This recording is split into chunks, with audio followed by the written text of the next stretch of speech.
इसलिए मैं तो कहूंगा कि मैडम लोकसभा के चुनाव से पहले अपने पार्टी का गठन कीजिए और तमाम सारण प्रमंडल के उन तमाम सीटों पर अपने कैंडिडेट को उतारिए। अगर आपकी पार्टी के कैंडिडेट जीतेंगे नहीं, लेकिन उनके पार्टी के कैंडिडेट को हराने का काम तो करेंगे, तब जाकर के तेजस्वी यादव को पता चलेगा कि घर बैठे कैसे मोबाइल रिचार्ज होता है, कैसे नए जमाने में नए लोग अपडेट होते हैं और कैसे मंच पर चढ़ के भाषण दिया जाता है। इसमें आएगा 24 के बाद 25 में विधानसभा का चुनाव आएगा और मैडम कम से कम 50 विधानसभा की सीटों पर अपना कैंडिडेट उतारे। और मैं तो कहूंगा दावा के साथ कि अगर मैडम 50 सीटों पर अपना कैंडिडेट उतारती हैं तो कम से कम 50%, मतलब कि कम से कम 20 से 25 सीट मैडम का निकलेगा। नहीं भी निकलेगा तो कोई दिक्कत की बात नहीं है। उन लोगों को आईना दिखाना जरूरी है कि आप जिस सूरत का बात कर रहे हैं, आपका सूरत तो ये आईने में देखो। उनका बेटा लंदन से पढ़कर आया हुआ है। किनका बेटा? डॉक्टर मोहम्मद शहाबुद्दीन का बेटा। ओसामा। वो अपडेट नहीं है। कैसा अपडेट चाहते हैं? कैसा अपडेट चाहते हैं? इनके पिताजी का तबीयत खराब होता है ना, अच्छा, तो ये विदेश में ले जाते हैं इलाज कराने के लिए। अपने लिए एक अच्छे अस्पताल का निर्माण नहीं कर सके ये लोग, और ये लोग अपडेट की बात कर रहे हैं, वर्जन की बात कर रहे हैं, नए जमाने की बात कर रहे हैं। शहाबुद्दीन साहब के परिवार या शहाबुद्दीन साहब की पत्नी सांसद नहीं बन पाई, कोई बात नहीं है, लेकिन वो लोग नेता बनाए हैं। इस जिले के इस सारण प्रमंडल में कई लोगों को ये परिवार नेता बनाया है। सबसे बड़ी बात यह है कि 3 बार तो मैडम हार चुकी हैं। कोई दिक्कत नहीं, एक बार और हारेंगे, कोई दिक्कत की बात नहीं है। इस बार के लोकसभा चुनाव में चुनाव से पहले अपने पार्टी का गठन करें मैडम, और पूरे सारण प्रमंडल में अपना कैंडिडेट उतार दें। BA, BCom, BSc, MA, MCom करें विश्व की सबसे बड़ी यूनिवर्सिटी इग्नू से। सॉल्व असाइनमेंट्स और गाइड बुक्स प्राप्त करें। संपर्क करें Mahakal computers, DAV PG college के पास, पंच मंदिरा मोड़ से दाहिने, सिवान। नमस्कार, स्वागत है आपके सीओ न्यूज में और मैं हूं आपके साथ यूनुस। देखिए, बगल में अमरजीत कुमार गिरी हैं। तमाम लोग इनके चेहरा से वाकिफ होंगे। हालांकि बहुत ऐसे जो महिलाएं के वीडियो हैं बाबा बनाते हैं, लेकिन आज विशेष हमसे बातचीत करने के लिए, सिवान के मुद्दे पे, बिहार के मुद्दे पे बातचीत करने के लिए हमारे साथ अमरजीत कुमार गिरी है। हालांकि अगर बातचीत की जाएगी तो काफ़ी इनके पास नॉलेज है, और आज हमसे ये बातचीत करेंगे सिवान के मुद्दे पे। कल तेजस्वी यादव का आगमन हुआ था सिवान में, और आगमन के बाद से कई ऐसे लोग कयास लगा रहे हैं कि ऐसी खबरें भी छन करा रही है बिहार से। लेकिन हम जानेंगे आखिर सिवान की जो राजनीति किस तरफ जा रही है। पूर्व सांसद डॉक्टर मोहम्मद शहाबुद्दीन साहब की अगर फैमिली की बातचीत की जाएगी तो कल जिस तरह से अनदेखा की गई है, क्या वो लोग कहाँ फिट बैठेंगे? अमरजीत कुमार गिरी एक सूत्र बता रहे हैं और बिहार की राजनीति पर ये चर्चा भी करेंगे, हम जानेंगे। चलिए बाबा, बहुत बहुत स्वागत है आपका।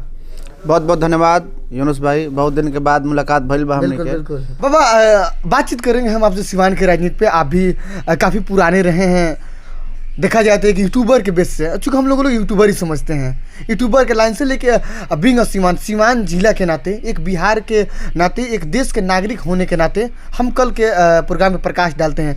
कल तेजस्वी यादव का आगमन हुआ था, इस पर क्या कहेंगे आप?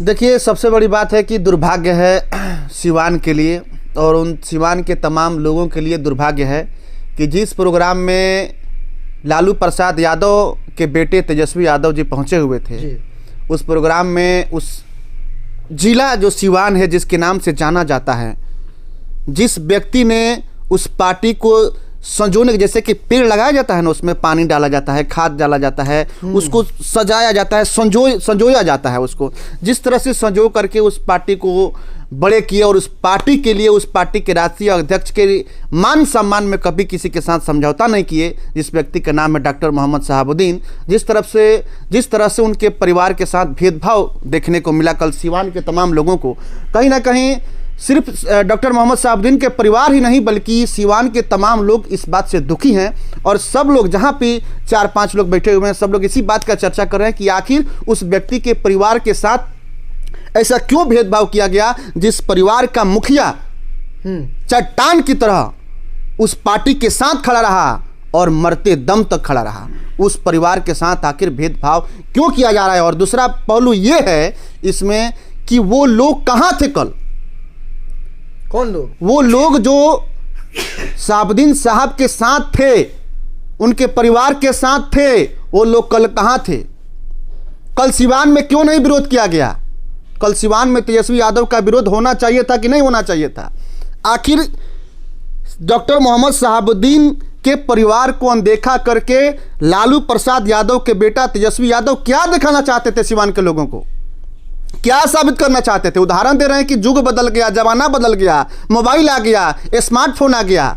हाँ। अब लोग घर में बैठे अपना मोबाइल रिचार्ज करा रहे हैं। ये बात जाकर अपने पिताजी से पूछिए तेजस्वी यादव जी कि जिस समय मोबाइल नहीं था, स्मार्टफोन नहीं था, उस समय कैसे चट्टान की तरह डॉक्टर मोहम्मद शहाबुद्दीन आपके पिताजी के साथ खड़े थे और आपके पिताजी का सामान झुके नहीं, इसलिए वो चट्टान की तरह जेल में पड़े हुए, अस्पताल में पड़ करके अपने जान को त्याग दिए। लेकिन लालू प्रसाद यादव कहीं झुके नहीं, राजद कहीं झुके नहीं। इसके लिए वो कभी किसी के साथ, चाहते तो नहीं चल जाते भाजपा में, चाहते तो कांग्रेस का दामन डॉक्टर मोहम्मद शहाबुद्दीन नहीं थाम सकते थे, वो किसी पार्टी में जा सकते थे। अरे डॉक्टर मोहम्मद शहाबुद्दीन को कोई भी पार्टी ले सकती थी, लेकिन उनका जीत था कि नहीं, हम जिस पार्टी में हैं उसी पार्टी का नेता, उसी पार्टी का कार्यकर्ता, उसी पार्टी का सदस्य बनकर जीवन काट देंगे, लेकिन किसी दूसरे पार्टी में हम नहीं जाएंगे। आपने उनके परिवार के साथ भेदभाव कर रहे हैं।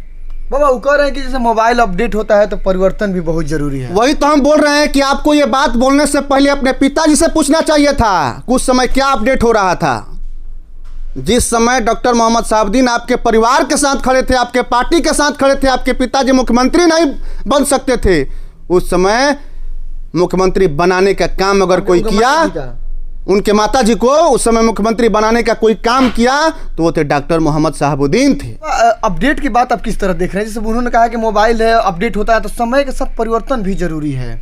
देखिए ये तो बहुत मतलब कि हंसने वाली बात है कि एक मतलब कि कहते हैं लोग, सोशल मीडिया पर देखने को मिलता है, वही हम बात कब से कह रहे हैं कि एक नौवीं फेल व्यक्ति जो लंदन से पढ़कर आया हुआ है, शहाबुद्दीन साहब का बेटा जिसका नाम ओसामा है, उनको ज्ञान दे रहे हैं कि परिवर्तन होना चाहिए। अब बताइए कि ये कैसा दुविधा है? ये तो लालू प्रसाद यादव जी बोलते तो थोड़ा अच्छा लगता, क्योंकि वो जानते थे डॉक्टर मोहम्मद शहाबुद्दीन कौन है। आप नहीं जानते हैं कि कौन है वो। डॉक्टर मोहम्मद शहाबुद्दीन ने बता रहे हैं कि छोटे से पेड़ को जैसे संजोया जाता है उस तरह से सींचा है डॉक्टर मोहम्मद शहाबुद्दीन ने। आप उस परिवार के साथ गद्दारी कर रहे हैं, तो आने वाले समय में हमको लगता है कि सिवान की जनता और बिहार की जनता, सारण प्रमंडल की जनता आपको दिखाएगी और आपको बताएगी और आपको लेटेस्ट टेक्नोलॉजी, लेटेस्ट वर्जन से अपडेट भी कराएगी कि आखिर कौन थे डॉक्टर मोहम्मद शहाबुद्दीन और कौन थे ओसामा और कौन थे हिना साहब। अच्छा, तो ये अपडेट के बारे में, तो अपडेट तो इस ओसामा भी तो अपडेट हुए हैं। अगर बातचीत की जाएगी तो लंदन से पढ़कर लड़का आया है, बोल रहे हैं समय के साथ परिवर्तन होना चाहिए, तो अपडेट तो ओसामा भी हो गए हैं, ये अपडेट कर रहे हैं। ये देखिए अपडेट इनको होना है, अभी शिक्षा की आवश्यकता भी इनको है। जो अपडेट की बात कर रहे हैं ना, इनको अभी अपडेट होने की आवश्यकता है। ये भी 2 बार उप मुख्यमंत्री बन गए, ये अपडेट नहीं हुए, अपने राज्य को अपडेट नहीं किए, लेकिन सिवान में आकर के अपडेट की बात कहते हैं। जानते हैं क्या बात है साहब? इनके पिताजी का तबीयत खराब होता है ना, अच्छा, तो ये विदेश में ले जाते हैं इलाज कराने के लिए। अपने लिए एक अच्छे अस्पताल का निर्माण नहीं कर सके ये लोग, और ये लोग अपडेट की बात कर रहे हैं, वर्जन की बात कर रहे हैं, नए जमाने की बात कर रहे हैं। नए जमाने में किस तरह से अस्पताल में इलाज होता है ये विदेश जाते हैं देखने के लिए, लेकिन अपने राज्य में इस तरह का व्यवस्था नहीं करते हैं और फिर अपडेशन पर, वर्जन पर बात भी करते हैं। उनका बेटा लंदन से पढ़कर आया हुआ है। किनका बेटा? डॉक्टर मोहम्मद शहाबुद्दीन का बेटा। हाँ। ओसामा। हाँ। वो अपडेट नहीं है ना। कैसा अपडेट चाहते हैं? कैसा अपडेट चाहते हैं? ये तो वही बात हुआ, तो वह बात हो गई कि सुपुआ हंसे चलनिया के। अच्छा, सुपुआ सोचे कि हमरा से बेसी क्षेत्र तो चलनिया में बा, लेकिन चलनिया से बेसी क्षेत्र तो सुपुआ में रहे। ये तेजस्वी यादव के देखे के पड़ी कि हम अपडेट बानी कि ना।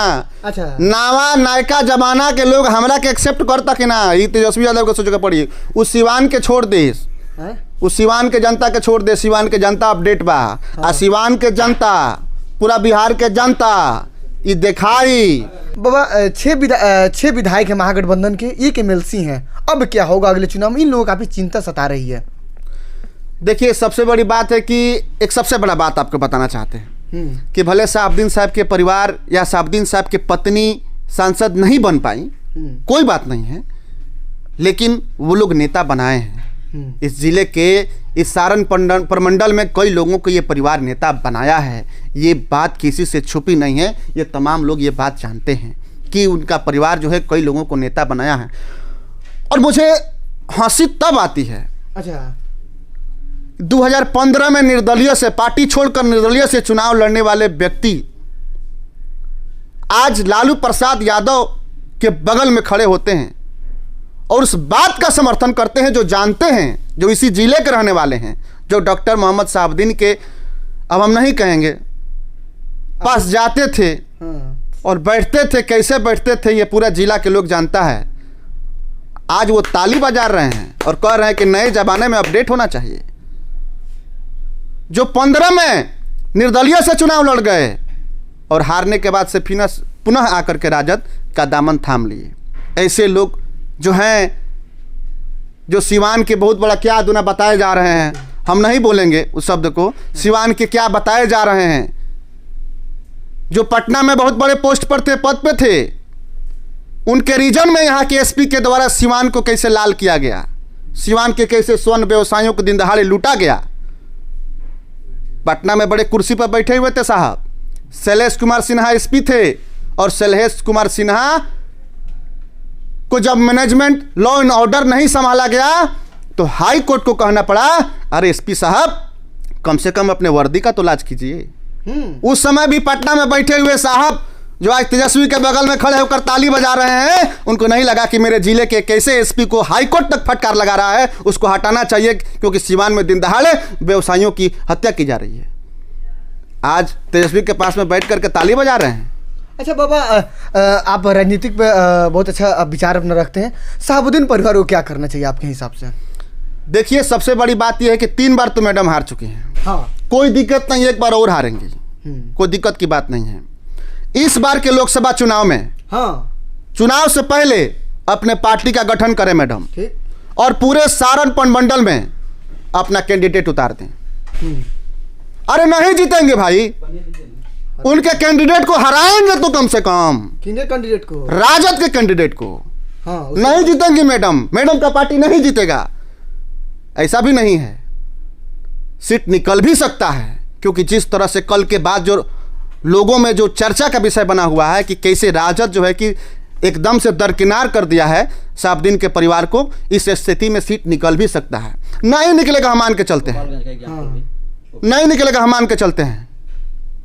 किस तरह से गोपालगंज में असुद्दीन ओवैसी की पार्टी चुनाव लड़ी और राजद को हारना पड़ा, देखे ना कुढ़नी में कैसे हारना पड़ा। इसलिए मैं तो कहूंगा कि मैडम लोकसभा के चुनाव से पहले अपने पार्टी का गठन कीजिए, और तमाम सारण प्रमंडल के उन तमाम सीटों पर अपने कैंडिडेट को उतारिए। अगर आपकी पार्टी के कैंडिडेट जीतेंगे नहीं, लेकिन उनके पार्टी के कैंडिडेट को हराने का काम तो करेंगे, तब जाकर के तेजस्वी यादव को पता चलेगा कि घर बैठे कैसे मोबाइल रिचार्ज होता है, कैसे नए जमाने में नए लोग अपडेट होते हैं, और कैसे मंच पर चढ़ के भाषण दिया जाता है। तो उसके बाद क्या होगा? 24 के बाद 24 के बाद विधानसभा का चुनाव आएगा।